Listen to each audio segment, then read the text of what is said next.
Holy shit, congratulations. We made it through our very first week of Simply Carifying, and you're back again for episode 6. This is insane. Honestly, though, congratulations, seriously, are in order, because not only did we come back 5 days in a row like we said, we're back here again on the second week, and that is the hardest thing to follow up on. The first day is like, okay, you know, we can do this, we've got this, it's fine. 2, 3, 4, those are like, okay, you're still in that pumped up stage. Day 5, you usually have extra shit going on, but you're like, okay, this is what I said I was going to do, so I'm going to do it. The second week, though, when you put that weekend in there, sometimes like, ugh, no, we had a good run. Like, the first week was good, done, over, fine, but now let's be real. So, yay to us, let's do it again. Okay, so today, episode 6, harder life equals greater character. Agree, disagree. It is what it is. I can say that I have not had the smoothest of lives, okay? Even going back into like kid times, like we had some rough edges, we had some ups and downs, and would I say that I am a crackerjack character today? Of course, yes. Now, the difference is between me and a lot of people is I don't dwell on the things that happen to me personally and turn victim into that, right? Turn victim because of those things. And so that's something, especially nowadays, I feel like a lot of people can pull a lot of stuff from way back when, which I mean, some is understandable, okay? Sometimes when the trauma or the pain or the obstacles are too much, I get it. Like, your psyche can literally break and it can mess you up now, leading to depression or anxiety or, you know, cognitive decline rather than growth. Okay. We're going to say in the nice normal range. How about that? For something, we'll word it another way, because I feel like this is going to ruffle some feathers, because that's what the fuck I do, so why not today? What I mean is, if you take someone who's never gone through anything bad, we're talking about someone who's always had everything they've wanted, they've never had to work for anything, they were told that they were this special entity and that everything that they want, wish, hope, desire, yearn for is theirs just because they want it. Get the fuck out of here. Now, those people, when they're told these things from a very young age, okay, they believe it. They believe it into adolescence, and then they get into adulthood, and then they step out into this giant world and get punched in the face. Because sadly, that's not how it works. Am I right? Like, it's just not how it works. Now, you rewind and you take a kid who, you know, they had to do the chores. Not because they got paid, because they were part of a household and they lived there. They didn't have to pay rent. They didn't have to do anything. But they're also someone in that house. Someone that's using all the stuff, that's eating all the food, that's like part of the family, right? You're not like the prize pig of the house. You don't get to just wallow and be, well, you know what I mean? Like a normal person, okay? Part of the family, does their share, is taught manners. You know, if you see somebody struggling with something, help them. If you see someone with their arms full and they're getting ready to get to the door, go there first, open it. Little things, random acts of kindness, common decency, all these things are kind of instilled in the right people at an early age. Those people still have problems, right? Because life is still life even then. So you climb a tree, you fall out of it, you hurt your knee. Okay, well, whether you like it or not, like that's a situation, that's a thing. You learned something, right? Now, if you're like me, you didn't learn to not climb trees, because that's not a lesson, okay? But, so you take somebody who has that kind of childhood, and they deal with the typical bullies at school. They deal with parents not giving them everything. They deal with, hey, you can either do this sport or this sport. You can't do everything, right? We don't have the money. We don't have the time. Like your sister's also in this stuff. They have to make choices. They have to make sacrifices from a young age, okay? That follows through the whole time they're in school until they get into an adult. Now, aside from these normalcies, okay, aside from these things as a kid, you also have things that happen. You have people that let you down. You have promises that are broken. You've got friends that stab you in the back. You have people that take your kindness for weakness. You have all of these things happen. But you're a good person. But you don't let that destroy you. It hurts. Of course, it hurts. But you are building this resilience because you're not those people. You're not doing those things. Okay? But the more things like that you have happen, especially in the younger years, you carry that and how to handle that through adolescence and then into adulthood. People who are told that they are the greatest fucking thing on earth from the get-go, they're going to see that as, this is me, this is me, this is me, me, me, me, me. And then that's it. You know, if somebody stabs them in the back, well then they're not good enough to be my friend anyway. They start to look at things in a little bit different light. And then by the time they get to adulthood, yeah, they're punched in the face, literally. Just like they assume that they know what life is. And I mean, let's be honest. Some people have the comforts to keep that life going. The whole born with a silver spoon, yeah, that bitch is in there, up the ass. Like there's another one coming out the ear. It doesn't matter. Like some people really don't get to experience real life, you know? But for the normal people who had normal circumstantial things, not overly traumatic, because I realize, right, that's not on the same plane, and not the ones born with everything, you know, being told that they are the best, the diamonds of the bunch. No, we're talking about the middle laners, okay? I would like to hope it's like the biggest range of people, but what do I know? For myself, I've had plenty of obstacles, okay? And what I've learned growing up, what I've seen from different people, friends, family, whatever, work, all this stuff, I've developed different things in my mind of how I want my kids to go, okay? How I want them to grow up. I don't want my kid to be someone's punching bag or doormat or anything else. And I'm not going to tell them that if someone hits you in the face or someone is constantly just on your ass about you're stupid, you're ugly, you're this, that. One, everything they say is ridiculous, okay? Who are they? They don't know you, so whatever, have it. Yeah, you say what you need to say. Obviously, you have your own shit going on, that's fine. My kid's not going to be the one that cries in the corner. They're not going to be the one that always runs to the teacher and is like, she's doing this to me again. Like, no. Sometimes things can be shut down with a little bit of an altercation, okay? Now, not always. Not always. But I am telling them to know the difference, right? Like we watch these different shows and movies. I tell them stories about my stuff and all this stuff. It's like, I'm going to tell you, once upon a time, a million years ago, I 15 maybe, 15 at a party, 16 at a party. I had this tank top that I've wanted forever, right? It didn't have a back. It was that time, okay? Well, because I wore that, obviously I'm a slut, right?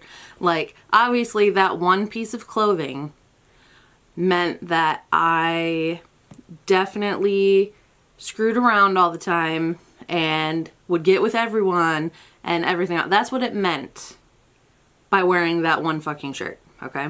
That's what it meant. It didn't bother me that people were saying that because I know it's not fucking true. And who the fuck are you? Like, are you jealous? Do you want this shirt because you are? Like, what do you want? Like, what do you want me to do?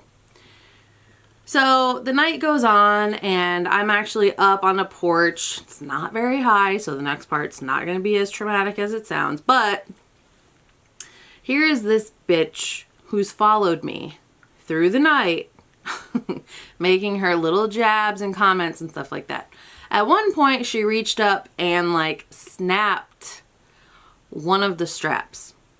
Now you're touching me. Now you've crossed a little bit of a line. And we're not good with that, okay? So I told her that if she did it again, you know, if you keep coming at me, you're not going to like it. Like, just leave me alone. Go somewhere. Like, you're already kind of gone, so just go be gone. Oh, no. I turn around and she takes... So this thing had like a strap that crisscrossed like this. She took it upon herself to... snap the whole fucking thing, middle of my back. I turned around and pushed that bitch right off the stairs, right off the porch. She went down, like I said, it was like 4 steps, okay? But when you're a little wobbly, 4 steps seem like 20 steps, and she's like making these horrendous sounds as she's tripping over herself, going back down, but she didn't fuck with me again, okay? I was also really, really short in school. Really short. And I remember being in, it was middle school, okay? Horrible time. Horrible time. You've already got your own problems. Everyone's got their own problems. But God forbid you fucking go up to someone else, okay? And you start shit. It is not the place. Not the time, not the place. I always got shit for being really small, okay? It didn't bother me. I was funny. I was cute. I was all the stuff. Yes, I was fucking short, but I didn't care. It was what it was. Okay, so I'm in the hallway, and I've heard all this shit all my life, all right?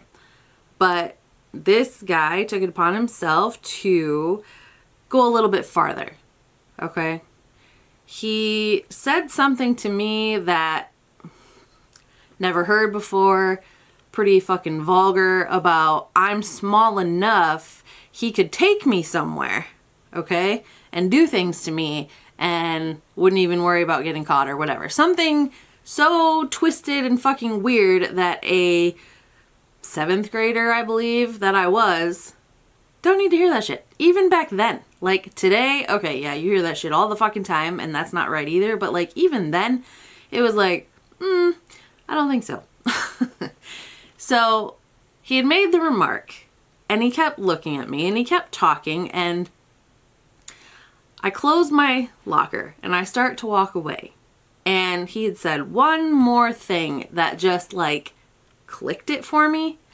I turned around and immediately, like the way I spun in that hall, I spun, my leg went right up, clocked him right in the junk. He dropped to his knees immediately, and I said, "How'd you like that?" Like, I'm yelling this. "How'd you like that?"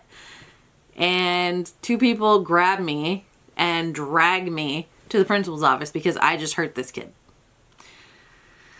Oh my goodness. Okay. So I take my pieces like this and kind of Lego them together for my daughters. You're not going to put your hands on me or my daughters. Okay. You're not going to put your hands on me. You're not going to disrespect me. You're not going to say vulgar shit to me. Like, no. I have all daughters, okay? I wished when I was younger that I had an older brother to, like, be able to beat up these people, right? If I had a problem with somebody, I could just be like, "Oh, they're doing it again," and he'd go and, like, do his macho big brother shit, and then I wouldn't have any problems. Well, I was the oldest, okay? So I didn't have that special someone up above me that annoyed the shit out of me but protected me. Like, so I had to do that for myself. And I did. But I also have 4 girls now. They don't have big brothers either, so they have to do it themselves. Which is all good and great, okay? There are things that happen to me, even like trivial things, I call those trivial things in school, that really shaped how I look at people, how I treat different situations, and like it helps me try to see people as quickly and as accurately as possible so that I don't get sucked into different things like I possibly could have when I was younger. Like how bias things work. When I rode the bus, we're talking, this was 5th grade in particular, I had this bus driver, we called her Killum Gillum because, you know, we just knew that she ran over everyone's pets and everything, so that was just how it went. So that was her. We had problems from the get-go. We butted heads like fucking crazy, and I swear she just had it out for me. Even on days where I just didn't do anything. Like half the time I'd try to sleep on the fucking bus because I had like an hour ride, and it was always something. She was always something. Her face reminded me, if you've ever seen Sword in the Stone, when Madame Mim turns into the dragon, her face looks exactly like that. Like just that, okay? So, Killum Gillum Mim, whatever. So, I was someone who never wore dressy stuff to school. I damn sure wasn't wearing any dresses to school. That was not me. However, my friends decided that because it was going to be Valentine's Day, maybe we could all wear cute little dresses and blah, blah, blah. 5th grade, okay? 5th grade. This is my last year of elementary. And, okay, so I'm what, like 10, 11 years old? Okay. Sure, why not? Let's have some fun. I wear a dress. It goes great. Everyone, you know, oh, you look so nice and all this stuff all day, right? Well, then I get on the bus to fucking go home. And this lady already has an issue with me, right? But I'm sitting middle of the bus, and I'm sitting on the outside because I'm just like, I'm so ready to go, and I'm only a couple stops away from my house. Whew. This kid in front of me is like the grade below me. And as I had turned to get something out of my bag, for whatever reason, this little motherfucker, and I can say that, this little shit turns around and lifts my dress up. Lifts it up so that he could look at my underwear or whatever. He lifted my dress up. Immediately, I stood up, hit his hand, and I started punching him in the head. Because he had joked about it and didn't take him seriously, because who does that? You know, obviously you're not, this isn't some weird fucking movie. You're not going to lift my dress up. And then he did, and no. So I am like doing this from over the seat. And what do you think the fucking bus driver sees? She sees me punching this kid in the head. Did not see him reach around and lift up my dress and try to whatever he was trying to do. No. So I was suspended off the bus for 3 days, and I had to go with my parents to the little depot lady who, you know, controlled all of that transit, whatever, and had to explain the situation. And that bitch didn't even apologize. Actually, part of it was I was supposed to apologize to him, and I was not going to do that flat out. No. I told my mom I am not going to. He lifted up my dress. No, that's not right. She agreed. Like, she didn't make me apologize. And so yeah, things like that. Now, skipping forward to my daughters. My daughters have had some instances at school, and a lot of lessons like this you really don't want to see your daughters go through. You don't want to see your kids go through stuff. You don't want to see them have bullies or like confrontations of any kind.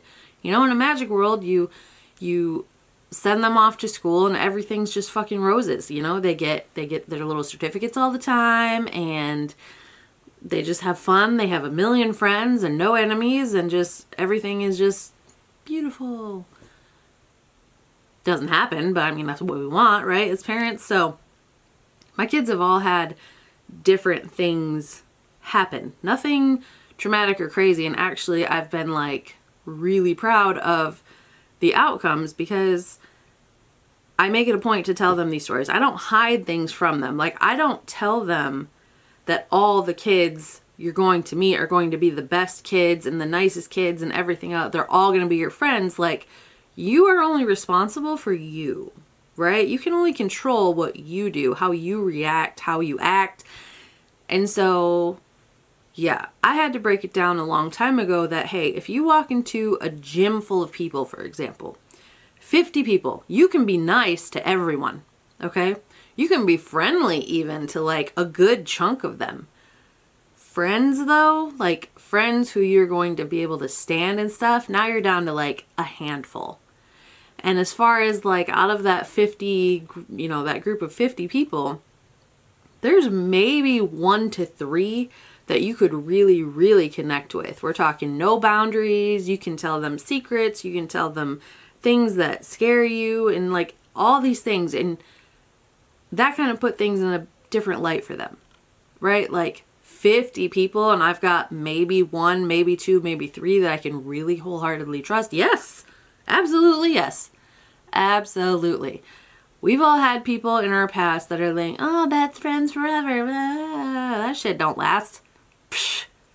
I'm pretty sure we talked about one of those bitches in the previous episode.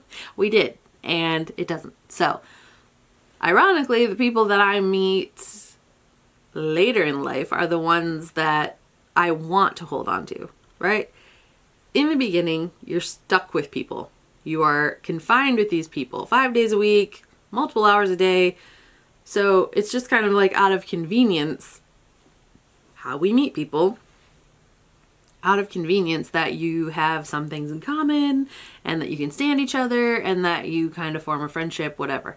And even if they may turn into those couple people that you can really, oh yeah, she's my ride or die, usually doesn't last past school. Because once you start to meet other people in adulthood, you kind of can compare your relationships from before, and you're meeting under very different circumstances and you're choosing to want to hang out with them. So it's very different.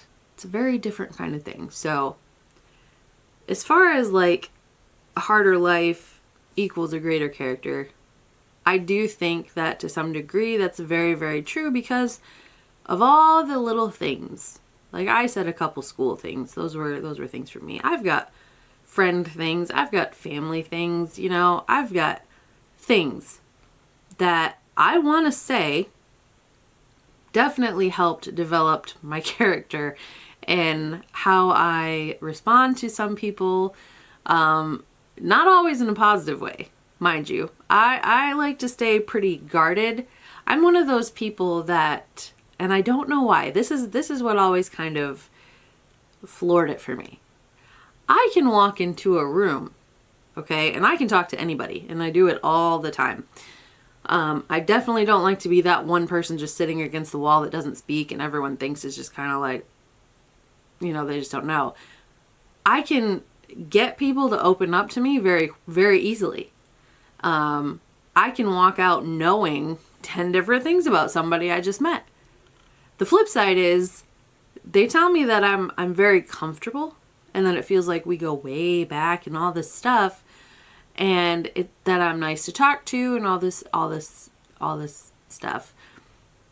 But they can walk out knowing very little about me.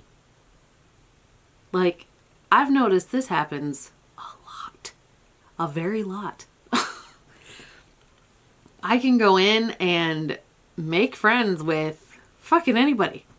And they will I don't know what it is, honestly. They will tell me a lot of things, even if they're new. I save that stuff for the people that I definitely trust. Now, some people, they just need to get stuff off their chest. They just need to talk.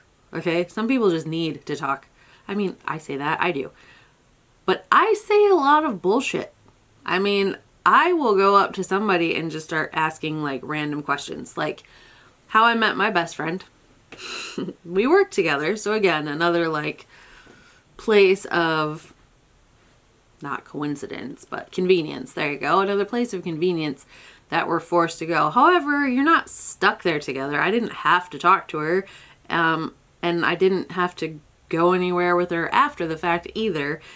It was, we got into a understanding where we both had things in common and stuff like that. But specifically, we were both folding jeans in this clothing store, and I hadn't really talked to her. She was very quiet. But what I did and what I typically do is just like break the silence, break the tension by asking some weird ass question that nobody really fucking thinks of. Like, if you were a superhero, would you rather fly or be invisible? That's it. Like some stupid shit like that. That is it. And again, I don't expect anything when I do this because you're an adult and you're just talking. Like, I'm filling the space because we're both here, you know, and if I'm really not, it's just not in my nature to just be around somebody and just not talk. Like, act like you're a fucking pillar or another pair of jeans. That's just not in my code. And but that is something that I realized from a young age, you know, that's something that not everyone's going to be my friend. And just because I'm, you know, just because I'm funny or small or cute or sarcastic or whatever, it doesn't matter. Like, no one's going to come up to me, and that's just not how it's always going to work. So if I want to have the conversation, sometimes I need to start it. And that was something that kind of was built in because I grew up with some people who were completely opposite. If not everyone flocked to them because they were told that they were the best fucking thing ever, well, then they're just not good enough to talk to me. That's what that is. So on the flip side, if you actually, you know, act like a human and you're decent and everything else, then, you know, you find a different path in life. So I do want to say that it doesn't always help build a greater character, but a lot of people that I know, some of the best people that I know, have had the spottiest fucking checkered, crazy, like, you couldn't imagine their backstory, where they come from, what they've been through, because they are so nice and they're so genuine and all of this stuff. On the flip side of that coin, I've met some fucking pricks, dick-licking pricks that haven't had to deal with shit because it's just not worth their time, you understand? So they're better than that. Bitch, be better than that. Whatever. So their character sucks a lot of the time. If they can't buy a new character, they don't need a new character, right? So anyway, if you have some shit in your past, if you relate to this at all, to where you've had little things that help get you through even bigger things today, or shit that you can pass on to your kids, like, it's not a bad thing. It's not a bad thing to share some experiences, because I feel like the sheltered approach, telling them that, oh, the world is great, but it's big and scary and all this stuff. I mean, it is. It is. But be real. You know, if you go to a playground, not everyone's going to be a little, you know, there are some little fuckers out there. You know, like, you got to be honest, but you also have to not shelter them to be, like, too scared to even try to have a character of their own, you know what I mean? Like, you want them to be able to navigate all kinds of situations. And if you can give them some of your experience, you know, even as just like a guideline, definitely do that. So, all right, well, harder life, greater character. We're on the same page. I know I rambled a little bit there, but the important thing is we made it through episode 6. Come back tomorrow for episode 7. Have a great day, and we'll see you next time.